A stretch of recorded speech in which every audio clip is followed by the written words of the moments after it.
Hola y bienvenidos. Soy Maitena y este es un nuevo episodio del Proyecto CO, un canal que explora ideas, métodos y modelos mentales que te ayudarán a expandir tu conocimiento, desarrollar tu potencial y dominar lo mejor de lo que expertos y emprendedores han aprendido. Hoy hablamos con Cecilia Foxworthy, CEO de Agora Partnerships, Verónica Briceño, coordinadora de la red Cunan, y José Antonio Ibáñez, coordinador de programas de ANDE.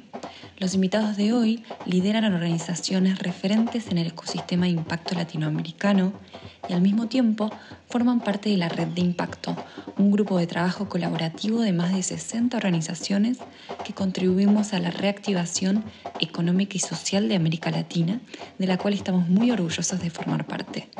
En este podcast ponemos en común los aprendizajes de la red de impacto en torno a la gestión de comunidades, buenas prácticas, errores de los que aprender, cómo mantenerlas activas, dinámicas y mucho más. Verónica, José, Cecilia, un placer tenerlos aquí. Bienvenidos. ¿Qué tal? ¿Qué tal? Un gusto estar aquí. Gracias por tenernos, Maite. Gracias, Maite, por la invitación. Gracias a ustedes. Actualmente se escucha hablar muchísimo acerca de comunidades. ¿Qué es para ustedes una comunidad y cómo podríamos diferenciarla de una comunidad de impacto? Creo que en el caso específico de Cunan y también dado el perfil con el cual trabajamos, que son emprendimientos y la comunidad que se ha formado es de emprendimientos, creo que lo podríamos definir como un espacio que reúne a personas o emprendimientos, porque una cosa es el emprendedor y otra cosa es el emprendimiento como tal, y se desarrolla bajo un vínculo de confianza y comunicación horizontal. Así que creo que si lo tendría que resumir sería eso. Sí, concuerdo con Vero con el uso de la palabra confianza. Para mí, si puedo hablar un poco sobre el trabajo que hacemos en conjunto con la red de impacto, porque también acabamos de hacer una actividad donde ellos mencionaron el porqué detrás de crear comunidad. Yo creo que hay algunas como palabras claves que debo mencionar ahí. Son básicamente apoyar, compartir y aprender, incluso salvar, de hecho. Entonces yo creo que es un asunto de crear como un espacio, como Vero dice, de confianza, pero también de honestidad y un espacio donde la gente sí puede compartir y aprender. Creo que desde mi perspectiva podemos hablar que una comunidad de impacto son personas, voluntades, en este caso organizadas. Creo que eso es distintivo para generar una sinergia de transformación social, ambiental, económica. A fin de cuentas, comunidad habla de poner algo en común, de tener una meta común, de compartir. En este caso, generar impacto, pues, bueno, lo que ya cada comunidad en este caso se ponga de objetivo, ¿verdad? Pero lo que es distintivo, pues, es que nos organicemos. Yo creo que eso es fundamental para que se pueda generar un impacto. Y si tuviésemos que pensar en buenas prácticas o aquellas cosas que no pueden faltar para gestionar adecuadamente comunidades, tanto en el momento inicial para crear comunidades, luego para mantenerlas y finalmente para darle un cierre. ¿Cuáles podrían ser estas buenas prácticas? Creo que eso es bien retador también y creo que va bastante de la mano de lo que hemos mencionado también un poco en la primera pregunta, ¿no? O sea, creo que el poder generar este vínculo de confianza es difícil si es de que realmente no conocemos quiénes son los que efectivamente componen la comunidad. Y lo que menciona también José, de llegar también a este punto de organizarnos, ¿no? O sea, definir realmente los roles, qué es lo que se va a hacer, cuáles son los objetivos como tal del espacio. Así que creo que eso es como que algo que se tiene que desarrollar y creo que tiene que ser una práctica que se tiene que implementar sí o sí para poder gestionar una comunidad, y a eso le sumaría el que es súper importante manejar una comunicación horizontal entre todos los miembros y también identificar de qué forma es de que cada uno va a agregar valor a la comunidad y qué valor también se agrega hacia mí como organización. Así que creo que ese es un factor súper importante también. Fíjate qué curioso que menciones eso, Verónica, porque precisamente uno de los 3 puntos que yo había pensado, de hecho, desde la experiencia de Ande, pues, el segundo es tal cual lo dijiste, ¿no? O sea, es el valor para los miembros. O sea, que las organizaciones que componen, en este caso te hablo de la Red Aspen de Emprendedores para el Desarrollo, eh, que ellos tengan una sensación de que están ganando algo al pertenecer a la red, y a fin de cuentas, si han pertenecido y han además recomendado y atraído a otras organizaciones, es porque consideran que están obteniendo contactos, aprendizaje, clientes, en fin, algo que los yo, en primer lugar, lo que yo te puedo hablar desde la experiencia de nuestra red, que tiene 12 años ya operando, es que lo central es tener una buena tesis de transformación o una buena propuesta. O sea, ahora sí que lo que nos une y en lo que creemos, que para el caso de Ande es la apuesta por las PEC, por las pequeñas empresas en crecimiento, diferente a la pyme tradicional, que se diferencia en el sentido de que puede crear un crecimiento económico de manera exponencial y con ello un impacto social y ambiental. Entonces, todas las organizaciones en común creemos en eso. Entonces, le metemos desde diferentes perspectivas y todas hacen cosas diferentes y a su manera, pero compartimos eso, ¿no? Y en tercer lugar, yo creo que algo característico, al menos de nuestra red, y que creo que se vuelve algo pues muy bonito, es la buena onda y el ambiente de colaboración amable, ¿no? O sea, el meterle innovación, diversión, camaradería a las relaciones para que, pues para que sea ameno, a fin de cuentas, compartir. Serían esos 3 de mi parte. Esta idea de realmente saber cuáles son los intereses de los miembros y también cuál es el interés como principal de la organización que está como coordinando la comunidad un poco. Entonces, yo creo que eso sí es sumamente importante, tanto del lado de Agora Partnerships, la organización que yo lidero, como de parte de la red de impacto, otra organización que co-lideramos con varias otras organizaciones de apoyo empresarial de impacto. Yo creo que ese entendimiento de los intereses es sumamente importante para que podamos realmente pues atender a esos intereses. No quiero decir que tenemos que cumplir con todos sus pedidos o no tenemos que solucionar a todos los desafíos de todos los miembros, pero sí debemos tener como por lo menos un punto en común, o sea, como dice José también, ¿no? O sea, una visión conjunta, digamos. Entonces, eso es sumamente importante y también que hay una especie de constancia, o sea, que no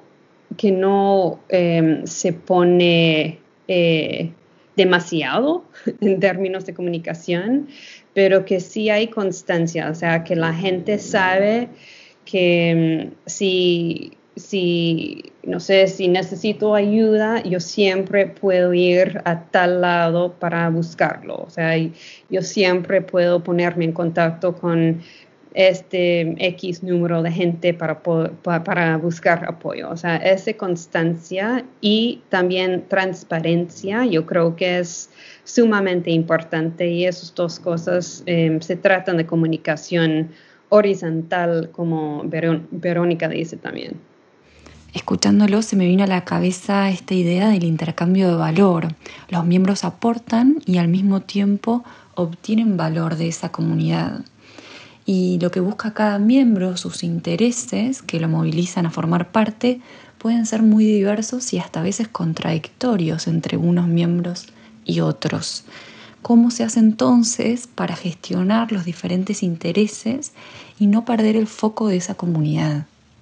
Yo creo que es una cuestión de tener esa visión en conjunto. O sea, por ejemplo, en la red de impacto, al final del día lo que buscamos es trabajar juntos para crear prosperidad inclusiva en toda América Latina. Cada quien tiene su propia manera de hacerlo, como José dice también, o sea, uno puede invertir en emprendedores de impacto, el otro puede generar ecosistemas de emprendimiento, el otro puede hacer como capacitaciones a los PECs, etcétera, etcétera. Entonces, cada quien tiene sus propias maneras de trabajar, pero todos estamos dirigidos hacia como la meta, o sea, hacia una estrella norte, para decirlo así. Yo creo que eso sí ayuda.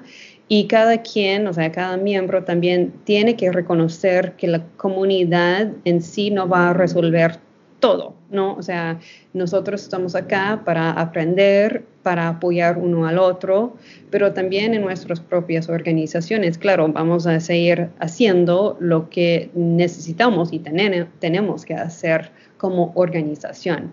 Pero cuando se trata de X temática, siempre voy a intentar de trabajar con la red o con la comunidad. O sea, eso yo creo que es un poco, es el balance entre el individuo y la organización y la comunidad. Entonces yo creo que es difícil, no quiero decir que es fácil, pero yo creo que siendo transparente y honesta, podemos lograr hacerlo. Y lo estamos haciendo también con todas estas redes.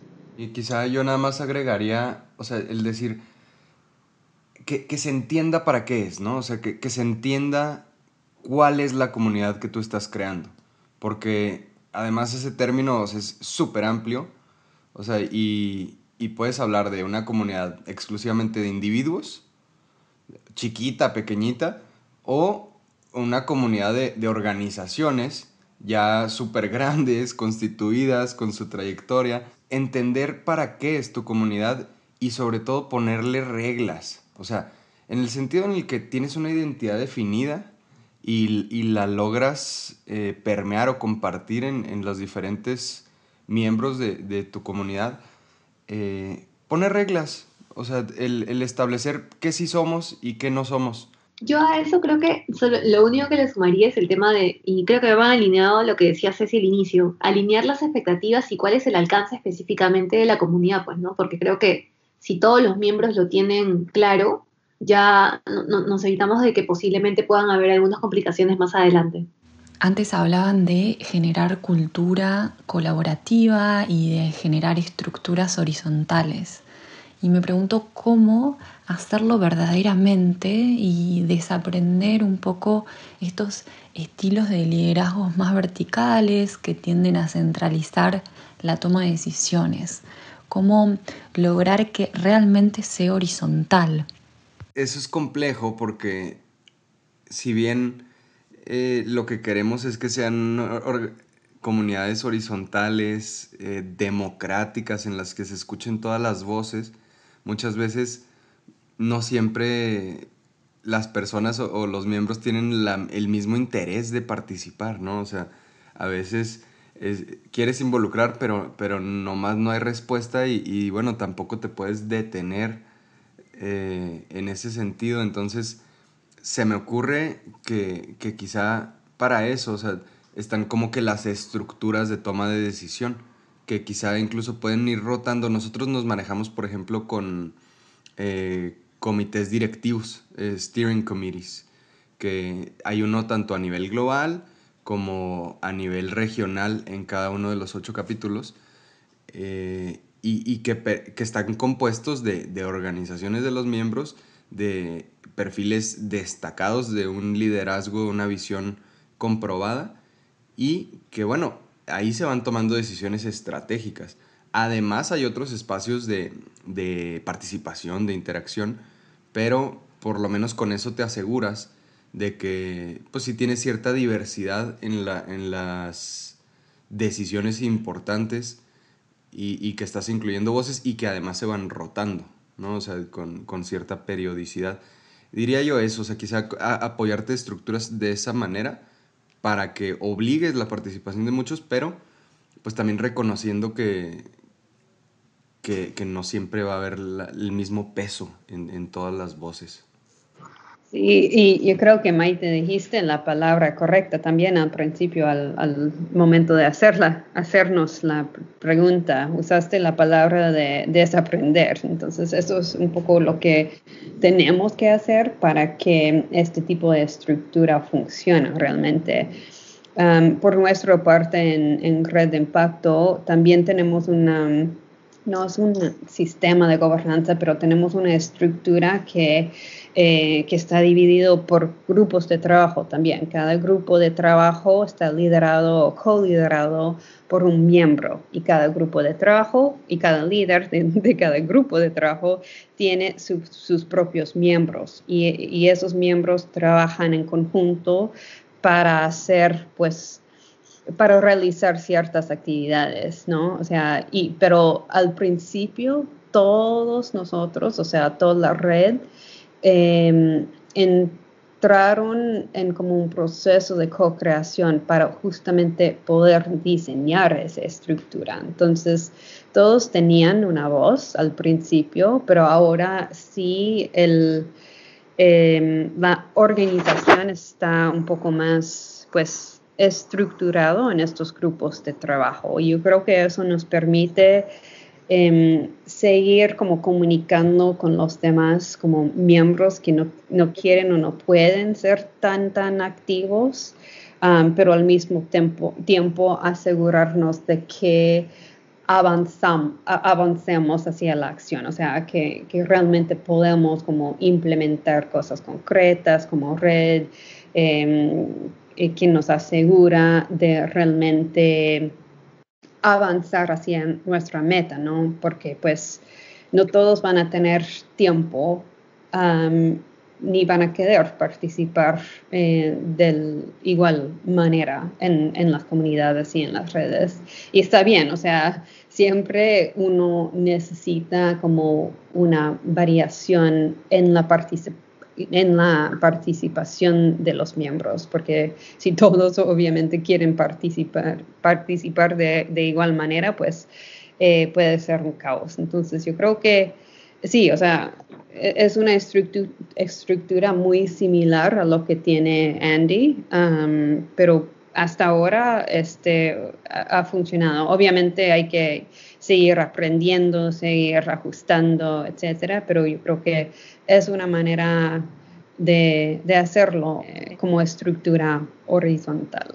En el caso de Kunam, tenemos un rol o una figura bien similar como es ahora con la red de impacto, solo que en el caso de Kunam es con emprendimientos acá en Perú. Y es interesante porque si bien Kunam es el impulsor de esta red, sí, siempre mencionamos que cada iniciativa que se quiere desarrollar al final son ellos los que, al ser los mismos emprendimientos, los que más conocen de cerca las realidades de cada uno de los sectores o rubros en los que se desempeñan. Así que sí le damos bastante predominancia de que las iniciativas que se busquen desarrollar tienen que venir bastante de ellos. Y si uno de ellos, por ejemplo, nos pasó el año pasado, de que quiere llevar a cabo una iniciativa, esa persona tiene que ser el champion, el que quiera llevar esa iniciativa, y tiene que abrirse la pregunta a los demás de quienes quieren sumarse. Y ahí sí les pedimos, y creo que es algo que también me he dado cuenta que pasa bastante en la red de impacto y es algo súper común, que es definir los compromisos, a qué nos comprometemos y con qué podemos aportar y ser honestos con eso, y sobre eso se va desarrollando, porque creo que esa transparencia es un punto muy importante, que si bien se mantiene esta relación horizontal, eso tiene que ir acompañado de varios factores y uno de ellos es la transparencia y el compromiso por parte de los miembros. Tomando en cuenta también los aprendizajes de los demás miembros de la red de impacto, ¿cuáles podemos decir que son los errores frecuentes que se cometen al momento de gestionar comunidades? Entiendo que esto también depende un poco de la situación. Puede ser un error para determinada circunstancia y no para otra, pero ¿cuáles son los patrones comunes que surgen y que podemos compartir? Yo creo que yo puedo contestar esa pregunta muy brevemente. Yo creo que uno, no hay que reinventar la rueda. Dos, no hay que prometer el mundo si es que no puedes entregarlo. Y de hecho nadie puede hacerlo. Y también no cometer el error de empujar a una comunidad si es que ya debe cerrar. O sea, no insistir en que una comunidad debe permanecer si es que no debe estar ya. O sea, ya que si es que ya se ha cumplido con su misión o con su propósito, lo que sea. En Kundan nos hemos equivocado bastante también.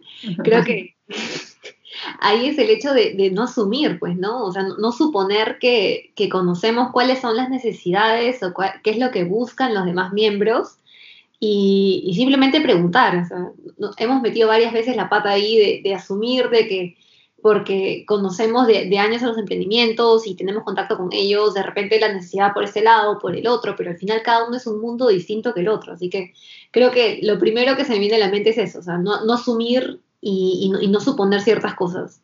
Creo que para agregar nada más, yo pensé en dos.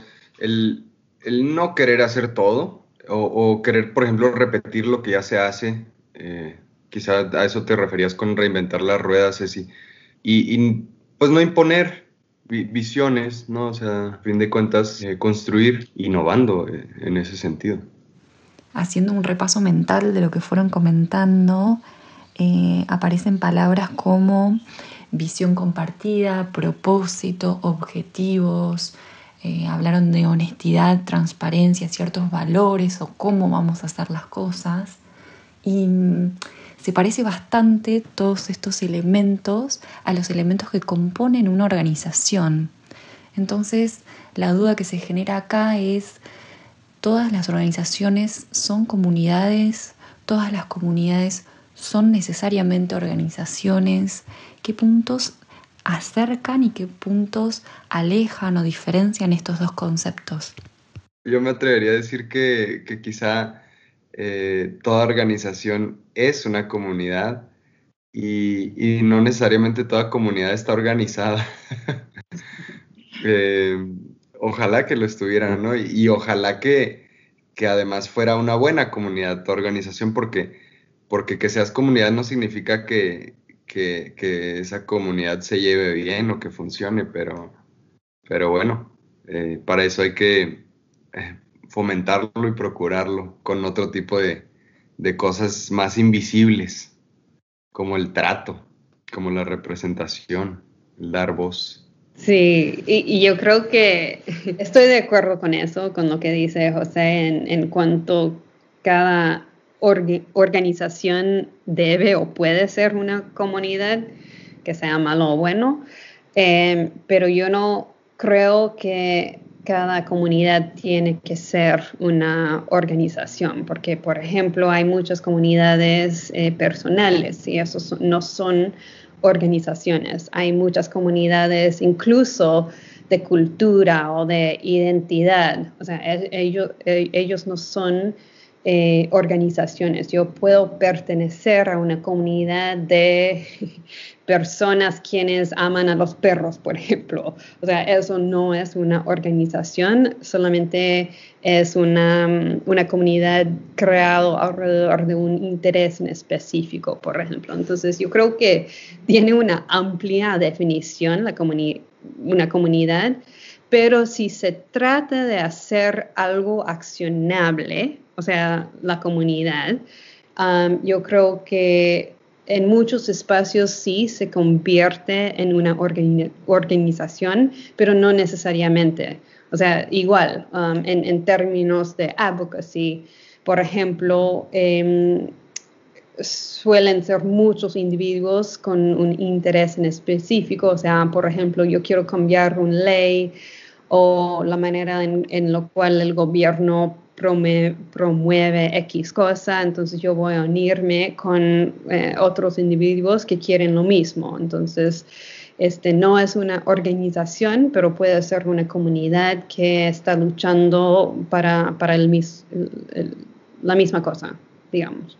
Y también es el hecho de que, o sea, como mencionas así, de que no necesariamente toda comunidad es una organización, porque podemos tener casos donde de repente la comunidad como tal no tiene tanta estructura, o puede ser de que, como tú dices, solo los reúne un interés en común, o también puede ser el caso donde hay miembros donde no son tan activos, y tiene, o sea, creo que son varios factores también. Así que creo que también me quedo con lo que menciona José desde un inicio.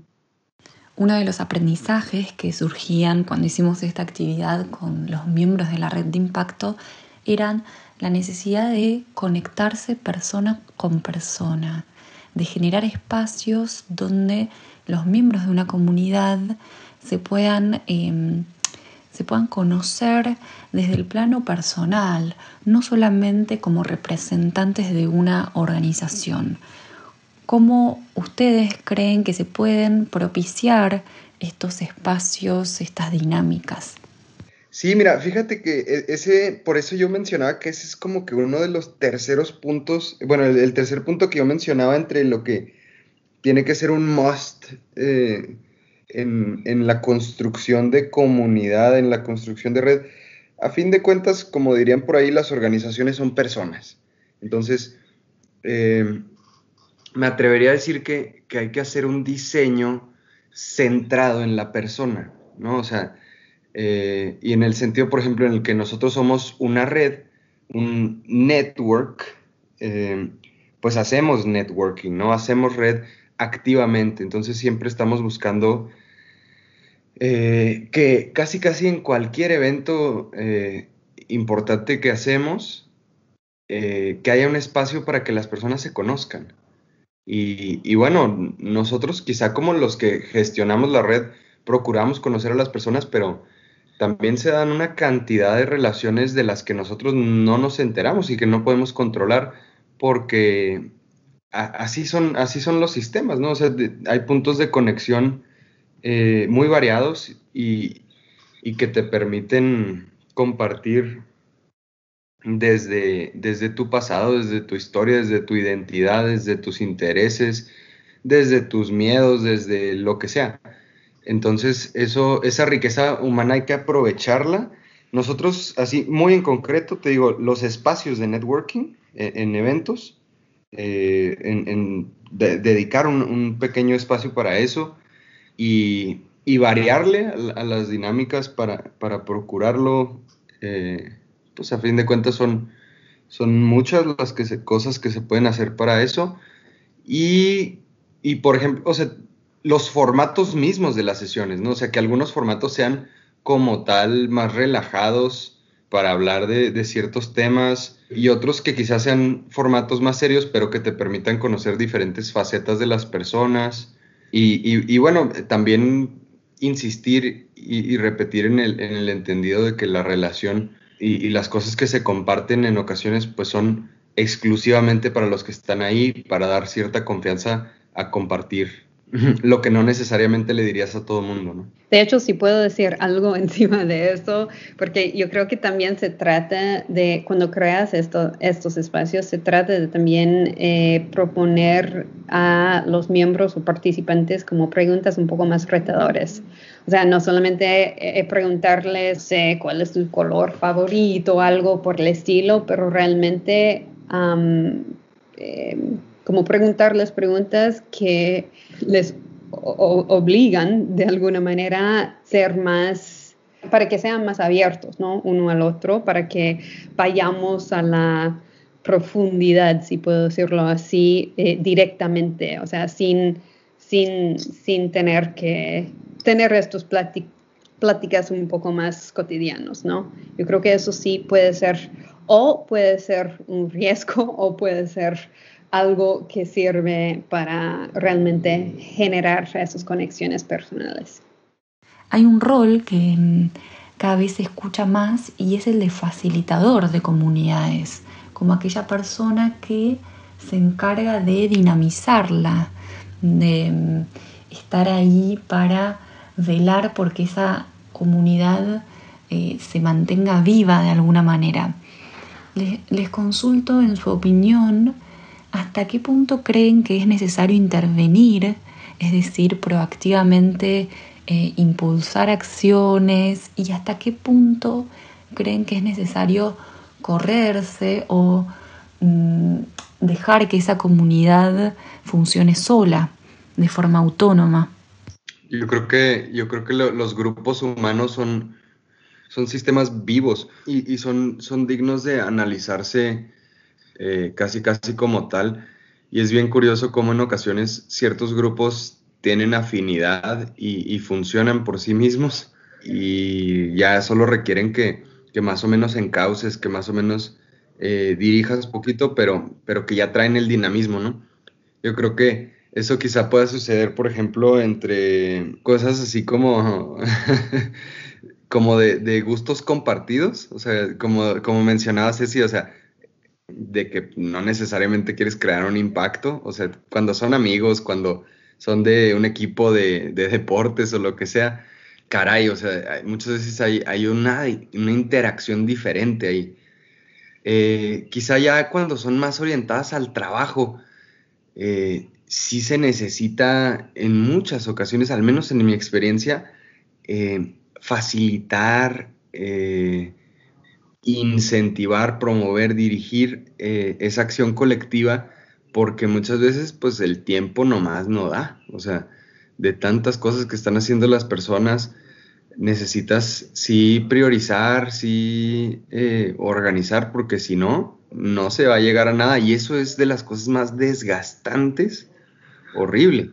O sea, el tener la sensación de, ay, no estamos logrando nada, puta, horrible. Entonces, sí necesitas a alguien que te ayude a ir alcanzando tus primeros logros, y no alguien necesariamente, sino igual y varios, pero ese rol sí es fundamental. Obviamente, como insisto, van a haber muchas cosas de las que uno no controle, y eso queremos, ¿no? A fin de cuentas. O sea, que tenga vida y que viva sin necesariamente depender de que la mantengan, pero sí creo que es una cuestión de desarrollo por etapas, poco a poco.